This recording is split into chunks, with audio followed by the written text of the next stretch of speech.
అయితే శ్రీకృష్ణుడు ఎప్పుడు జన్మించాడు? శ్రీకృష్ణుడు కంసని చంపినప్పుడు అందులో 5-6 శ్లోకాస్ ఎవిడెన్స్ ఉన్నాయి. మోస్ట్ యూనిక్ ఎవిడెన్స్ లాస్ట్ 10,000 yearsలో ఎప్పుడు జరగలేదు, ఆ ఒక్క రోజు తప్ప.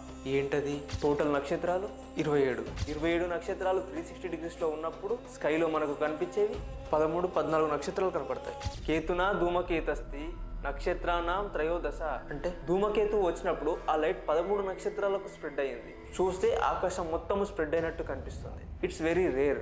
భరణ్యాదేని భిన్నాని నానూయాంతి నిశాకరం. భరణి నక్షత్రం నుండి లైట్ బ్రైట్నెస్ స్టార్ట్ అయ్యి 13 నక్షత్రాలని కవర్ చేసింది. ఎంతలా అంటే చంద్రుడికే దారి చూపించేంతలా. ఇలా ఒకేసారి జరిగింది. అదే 22 March 5622 BC, the day Srikrishna killed Kamsa. Bhagavat Purana ప్రకారం శ్రీకృష్ణుడు కంసని చంపినప్పుడు 11 సంవత్సరాలు ఉంటాడు. అంటే 5622 + 11 5633 BCEలో శ్రీకృష్ణుడు జన్మించాడు.